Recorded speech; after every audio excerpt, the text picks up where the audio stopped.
Good morning students.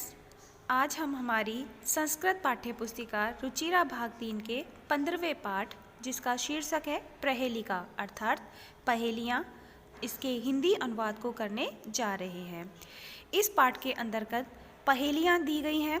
पहेलियाँ मनोरंजन की प्राचीन विधा है, अर्थात प्राचीन काल में पहेलियों के द्वारा मनोरंजन किया जाता था। आज हम आधुनिक काल में मनोरंजन कैसे करते हैं? हमारे पास मनोरंजन के आज बहुत सारे साधन हैं, जैसे हमारा मोबाइल है, टीवी है, लैपटॉप है, इनके द्वारा हम अपना मनोरंजन कर लेते हैं।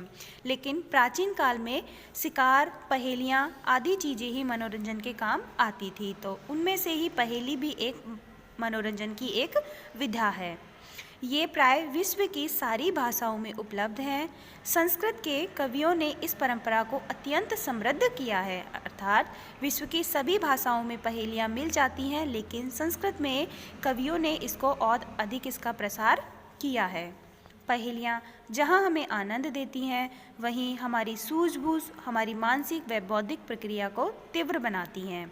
इस पाठ में संस्कृत पहेली का बूझने की परंपरा के कुछ रोचक उदाहरण प्रस्तुत किए हैं। ये इस पाठ से संबंधित कुछ शब्दार्थ है, जिन्हें पाठ को पढ़ने से पहले जान लेना आवश्यक है।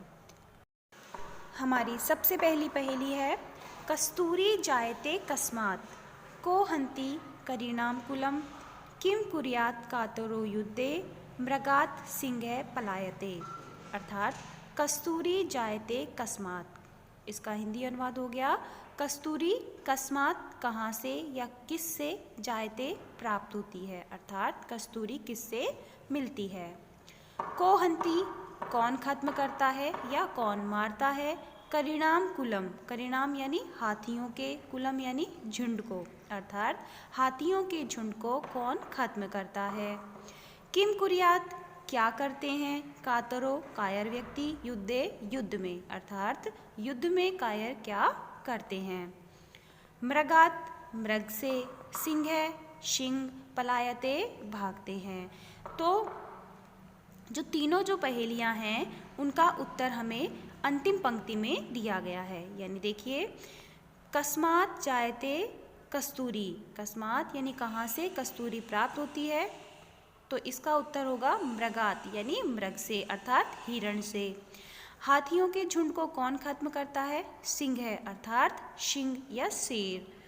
युद्ध में कायर क्या करते हैं। पलायते भागते हैं, अर्थात भाग जाते हैं। तो हमारा कहने का तात्पर्य यह है कि तीनों पंक्तियों का उत्तर अंतिम पंक्ति में दिया गया है। कस्तूरी मृग से यानी हिरण से प्राप्त होती है, हाथियों के झुंड को शेर मारता है, और कायर व्यक्ति युद्ध में भाग जाते हैं। अगली पहेली है, सीमंती नीशु का शांता राजा कै अभूत गुणोत्तम विद्युद्भि का सदा वंदा अत्र उक्तम न बुध्यते। अर्थात सीमंती नीशु का शांता, श्रीमंती नीशु अर्थात स्त्रियों में, का कौन, शांता सबसे शांत है, अर्थात स्त्रियों में ऐसी स्त्री कौन है जिसका स्वभाव सबसे शांत है। राजा राजाओं में, को अभूत कौन है, गुणोत्तम गुणवान, अर्थात सबसे गुणवान राजा कौन है। विद्युद्भि का सदा बंदा, विद्युद्भि विद्वान, सदा हमेशा, का वंदा किसे पूजते हैं, अर्थात किसकी वंदना करते हैं। अत्र उक्तम यही कहा गया है, न बुध्यते नहीं पता है, अर्थात यह इन तीनों का उत्तर इन्हीं के अंदर दिया हुआ है, लेकिन न बुध्यते यानी हमें पता नहीं है, हम उसे समझ नहीं सकते हैं। इस पहेली का उत्तर हर लाइन की, प्रत्येक लाइन के पहले वर्ण और अंतिम वर्ण को जोड़ करके मिलता है। जैसे पहली लाइन का पहला वर्ण है सी और अंतिम वर्ण है ता, तो इनको मिलाकर के क्या बना, सीता। तो इस तरह से वर्णों को मिलाकर के इनका आंसर मिलता है। तो सीमंती नीशु का शांता, अर्थात स्त्रियों में सबसे शांत कौन है, तो हमने प्रथम और अंतिम वर्ण को मिलाकर बनता है सीता, तो इसका उत्तर हो जाता है सीता। नेक्स्ट जो लाइन है, राजा को यह भूत गुणोत्तम, अर्थात सबसे गुणवान राजा कौन है, तो इस लाइन का, इस पंक्ति का सबसे पहला वर्ण है रा और अंतिम वर्ण है मैं, दोनों को मिलाया क्या बना, राम। तो सबसे गुणवान राजा कौन है, राम। विद्वद्भि का सदा वंद्वा, विद्वानों में विद्वान सदा किसकी वंदना करते हैं अर्थात किसकी पूजा करते हैं? तो इसका प्रथम वर्ण है वी और अंतिम वर्ण है धा अर्थात विद्या। विद्वान लोग हमेशा विद्या की पूजा करते हैं। तो इस प्रकार पहली और अंतिम वर्ण को जोड़ करके तीनों पंक्तियों का उत्तर हमें मिल जाता है। अगली पहेली है कम संघानम कृष्ण का शीतल वाहिनी गंगा के दार पोषण रता कम बलवंतम ने बाधते शीतम, अर्थात कम संजगानम कृष्ण अर्थात कृष्ण ने कम यानी किसका, संजगा ने वध किया अर्थात कृष्ण ने किसका वध किया।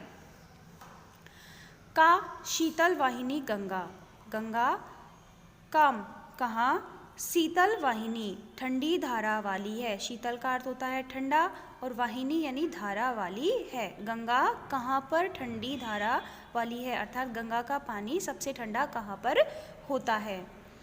के दार पोषण रता, के यानी कौन, दार पोषण रता पत्नी का ध्यान रखता है अर्थात कौन उदार होता है।